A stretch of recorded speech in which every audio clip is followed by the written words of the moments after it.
almost everything you need to know. Hello நண்பா.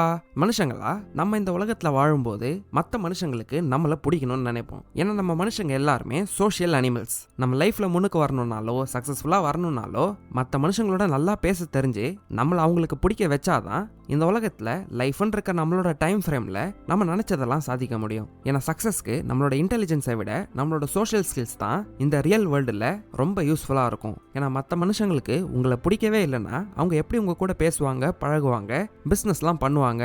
So இதோட importance உங்களுக்கு இப்போ புரிஞ்சதுனால இந்த உலகத்தில் மற்ற மனுஷங்களுக்கு உங்களை பிடிக்கிற மாதிரி நீங்கள் நடந்துக்க சில யூஸ்ஃபுல் லெசன்ஸை தான் இந்த வீடியோவில் தெரிஞ்சுக்க போகிறோம். ஸோ வாங்க ஸ்டார்ட் பண்ணலாம். Number 1, make others feel important. ஒரு தடவை டேல் கார்னகி ஒரு போஸ்ட் ஆஃபீஸில் லைனில் வெயிட் பண்ணிட்டு இருந்தாரு. அங்கே இருக்கிற கிளர்க்கை அவர் கவனிச்சு பார்க்குறப்ப அவர் எப்பயுமே சோகமாக ஒரு டல் மூடில் இருக்கிற மாதிரி அவருக்கு தெரிஞ்சது. அவரை தூரத்துலேருந்து பார்க்குறப்ப ஏன்டா இந்த வேலையை செய்கிறோன்னு ரொம்ப சேடாகவும் டிப்ரெஸ்டாகவும் இருந்த மாதிரி தெரிஞ்சுது. இதனால டேல் கார்னகி அந்த கிளர்க்கோட சேட் மூடை மாற்றலான்னு நினச்சாரு.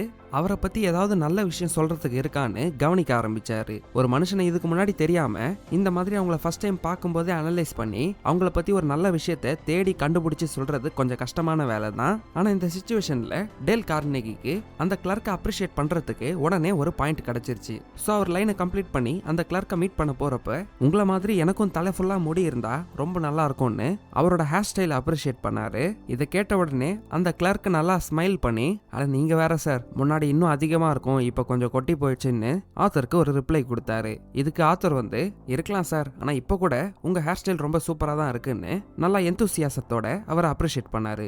இந்த சின்ன கான்வர்சேஷன் அண்ட் அப்ரிஷியேஷனால அந்த கிளர்க்கோட சேட் மூட் மாறி ரெண்டு பேருமே ஸ்மைல் பண்ற மாதிரி ஒரு நிலைமைக்கு வந்தாங்க. கொஞ்ச நேரம் பேசிட்டு அவர் வந்த வேலையை முடிச்சதுக்கு அப்புறமா ஆத்தர் அந்த போஸ்ட் ஆஃபீஸ்ல இருந்து கிளம்பிட்டாரு. ஆனா இதுக்கப்புறம் அவர் எப்ப அந்த போஸ்ட் ஆஃபீஸ்க்கு போனாலும் அவரை பார்த்த உடனே சந்தோஷப்பட்டு சிரிப்பாரு. அதாவது ஒரு ஜென்யூனான ஸ்மைல கொடுப்பாரு. இதே மாதிரி ஒரு எக்ஸாம்பிள தான் நம்ம வசூல் ராஜா எம்பிபிஎஸ் படத்துல பார்க்க முடியும். மாப்பை போட்டு ஹாஸ்பிட்டல்ல கிளீன் பண்ணிட்டு இருக்க அந்த ஜானிட்டர் இல்ல கிளீனர் அவர் சுத்தமா தொடச்சு கிளீன் பண்ண ட்ரை பண்ணும்போது எல்லாருமே மிதிச்சிட்டு போகும்போது அவர் இம்பார்ட்டண்டா ஃபீல் பண்ணாததுனால கோவமா வருத்தப்பட்டு கத்திட்டு இருப்பாரு. போற வரவங்களெல்லாம் திட்டிக்கிட்டே இருப்பாரு. ஆனா அந்த சீன்ல ஹீரோ அவர் செய்யற வேலையை அப்ரிஷியேட் பண்ணி அவரும் இம்பார்ட்டன்ட் தான் ஃபீல் பண்ணி அந்த படத்துல சொல்ற கட்டிப்புடிய வைத்தியத்தை பண்ணதுக்கு அப்புறமா அவரோட மூடு சேஞ்ச் ஆகி அவரு ரொம்ப ஹாப்பியா மாறிடுவாரு. இதுக்கப்புறம் எப்பயுமே அந்த ஹாஸ்பிட்டல்ல ஹீரோக்கு அவர் சப்போர்ட்டா இருப்பாரு. இதெல்லாம் ஏன் நடந்தது? ஒரு சிம்பிளான ஜென்யூனான காம்ப்ளிமெண்ட்னால. ஏன் இது ஒர்க் ஆகுதுன்னா, இந்த உலகத்துல இருக்க எல்லா மனுஷங்களும் ஒருத்தரை இன்னொருத்தரோட கம்பேர் பண்ணி பார்த்துக்கும் போது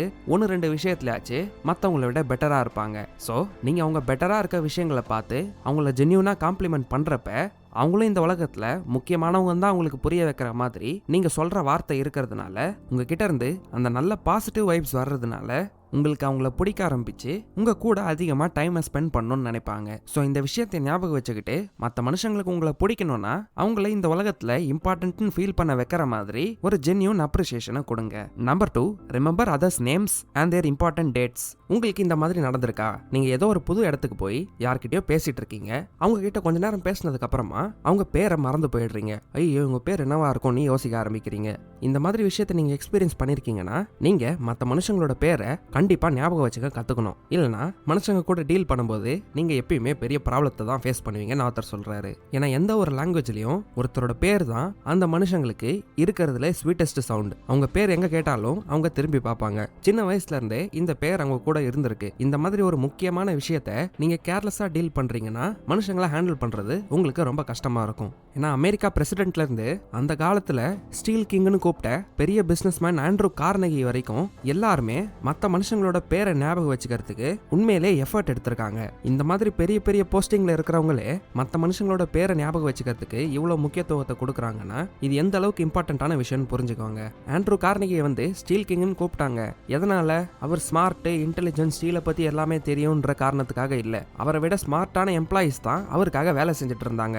ஆனா மற்ற மனுஷங்களை ஹேண்டில் பண்ணக்கூடிய எபிலிட்டி தான் அவரை இந்த அளவுக்கு பெரிய நிலைமைக்கு கொண்டு வந்திருக்குன்னு அவரே சொல்றாரு. அதுவும் பர்டிகுலரா மற்ற மனுஷங்களோட பேரை ஞாபகம் வச்சுக்கணும்ன்றது அவருக்கு எப்ப தெளிவா புரிஞ்சதுன்னா, சின்ன வயசுல இவருக்கு ஒரு ராபிட் கிடைச்சது. அந்த ராபிட்டை இவர் கொஞ்ச நேரம் வளர்த்ததுக்கு அப்புறமா அது 2-3 குட்டி போட்டுடுச்சு. இப்ப இத்தனை ராபிட்ஸ் ஆயிடுச்சு, இதுக்கு எப்படி சாப்பாடு போடுறதுன்னு அவருக்கு ஒரு பிரச்சனை வரப்ப அந்த ஏரியால இருந்த அவரை விட 2-3 சின்ன பசங்களை கூப்பிட்டு, நீங்க இந்த குட்டி ராபிட்ஸ்க்கு சாப்பாடு கொண்டு வந்தீங்கன்னா அந்த ரேபிட்ஸ்க்கெல்லாம் உங்களோட பேரை வெப்பன் சொன்ன உடனே அந்த பசங்க சந்தோஷமா மாறி அங்க இங்கன்னு தேடி பிடிச்சி அந்த ரேபிட்ஸ்க்கு ஏதாவது சாப்பாடை கொண்டு வந்துட்டாங்க. ஸோ இந்த இன்சிடென்ட்டுக்கு அப்புறம் தான் மனுஷங்களுக்கு அவங்களோட பேர் எவ்வளோ முக்கியமான விஷயம்னு ஆண்ட்ரூ கார்னிகி புரிஞ்சுக்கிட்டாரு. இதுக்கப்புறம் இந்த விஷயத்த அவரோட பிஸ்னஸ்ல அப்ளை பண்ணி பெரிய லெவலில் சக்ஸஸை ரீச் பண்ணாரு.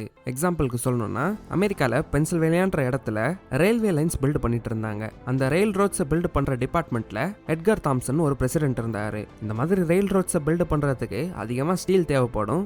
இந்த கான்ட்ராக்ட் வந்து ஆண்ட்ரூ கார்னிகிக்கு கிடைச்சா ரொம்ப சூப்பரா இருக்கும். இதனால அந்த ரயில் ரோட் போட்டுட்டு இருக்க ஏரியா பக்கத்திலேயே ஒரு ஸ்டீல் பிளான்ட் ஓபன் பண்ணி அதோட பேரை எட்கர் தாம்சன் ஸ்டீல் ஒர்க்ஸ்னு வச்சுட்டாரு. இப்படி அந்த பிரசிடென்ட்டோட பேரே அந்த கம்பெனிக்கு வச்சதுனால அவர் ஆர்டர் எடுக்க அப்ளை பண்ணும்போது ஈஸியாக அவருக்கு அந்த கான்ட்ராக்ட் கிடைச்சிருச்சு. அந்த பிரசிடென்ட்டுக்கு அவரோட பேர்ல இருந்த கம்பெனிலேருந்து ஸ்டீலை வாங்கணும்னு சந்தோஷமா இருக்கும். ஆனால் ஆக்சுவலாக பார்த்தா அது ஆண்ட்ரூ கார்னிகியோட கம்பெனியாக இருக்கும். இதே மாதிரி இன்னொரு தடவை இவரோட கம்பெனிக்கும் புல்மேன் ஸ்டீல் கம்பெனிக்கும் ரொம்ப அதிக காம்படிஷனாக இருந்தது. இந்த மாதிரி காம்படிஷன் அதிகமாக இருக்கிறதுனால ரெண்டு பேரும் மாற்றி மாற்றி விலையை குறைச்சிக்கிட்டு அதிகமாக டிஸ்கவுண்ட் கொடுத்துட்டு இருந்தாங்க.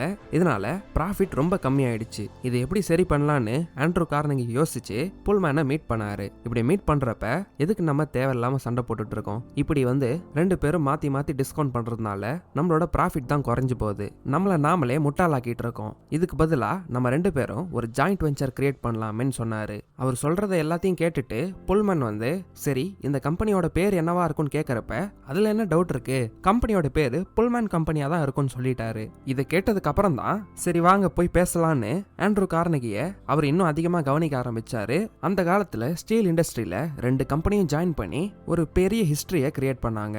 ஸோ இந்த உலகத்துல பெரிய பெரிய விஷயத்தை அச்சீவ் பண்ணவங்களே மற்ற மனுஷங்களோட பேருக்கு இவ்வளோ இம்பார்ட்டன்ஸை கொடுக்குறாங்கன்னா நம்ம மற்ற மனுஷங்களோட பேரை மறந்து போறது எவ்வளோ ஸ்டூப்பிடான விஷயம்னு புரிஞ்சுக்கோங்க. இந்த விஷயம் உங்களுக்கு இப்போ தெரிஞ்சதுனால இப்பத்துல இருந்தே மற்ற மனுஷங்களோட பேரை ஞாபகம் வச்சுக்க ட்ரை பண்ணுங்க. இப்படி மற்ற மனுஷங்களோட பேரை ஞாபகம் வச்சுக்கிறதுக்கு அவங்க பேரை சொன்ன உடனே உங்க பேரை அவங்க முன்னாடியே ரிப்பீட் பண்ணி பேச ஆரம்பிங்க. அவங்கள பற்றி ஏதாவது ஒரு யூனிக்கான விஷயத்தை ஐடென்டிஃபை பண்ணி ஓ இவங்கன்னா இப்படி இருப்பாங்க, இவங்களோட பேர் இதுதான்னு மெமரி அசோசியேஷன் மெத்தடை வச்சு அவங்களோட பேரை ஞாபகம் வச்சுக்க ட்ரை பண்ணுங்க. Number 3, speak about others interest to make them listen to you. யூஸ்வலாக நிறைய நேரங்களில் நமக்கு சில விஷயங்கள் ஆகணும், அதுக்கு மற்றவங்களோட உதவி நமக்கு தேவைப்படும். ஆனால் நீங்கள் மற்றவங்க கிட்ட பேசணும்னு நினைக்கும் போது அவங்க உங்களை கவனிக்காமலே போனால் சுத்தமாக நீங்கள் பேசுறத கேட்க இன்ட்ரெஸ்டே காட்டலனா நீங்கள் சொல்ல வர்றத இல்லை கேட்க வர விஷயங்களை உங்களால் அவங்களுக்கு ரீச் பண்ண வைக்க முடியாது. ஸோ நீங்க பேசுறதுல அவங்களுக்கு இன்ட்ரெஸ்ட்டை ஃபர்ஸ்ட் கொண்டு வர அடுத்தவங்களோட இன்ட்ரெஸ்ட் என்னன்னு தெரிஞ்சுக்கிட்டு அதை பத்தி பேச ஆரம்பிச்சு அப்புறமா நீங்க சொல்ல வர விஷயத்த இல்ல கேட்க வர விஷயத்த சொன்னீங்கன்னா அவங்க உங்களை கவனிக்க ஆரம்பிப்பாங்க. ஏன்னா நீங்களே கொஞ்சம் யோசிச்சு பாருங்களேன், உங்க லைஃப்ல உங்க ஃப்ரெண்ட்ஸா இருக்கிறவங்க எல்லாம் உங்களுக்குள்ள ஏதோ ஒரு காமனான விஷயம் இல்ல காமனான இன்ட்ரெஸ்ட் இருக்கிறதுனால தான் அவங்க உங்க ஃப்ரெண்ட்ஸாவே மாறி இருப்பாங்க. இந்த விஷயம் கிரிக்கெட்டா இருக்கலாம், ஒரு வீடியோ கேமா இருக்கலாம், சினிமாவா இருக்கலாம், இல்ல ஏதாவது ஒரு ஹாபி இல்லைன்னா ஸ்கில்லா கூட இருக்கலாம். ஸோ நீங்கள் யோசிச்சு பார்த்தீங்கன்னா எப்பயுமே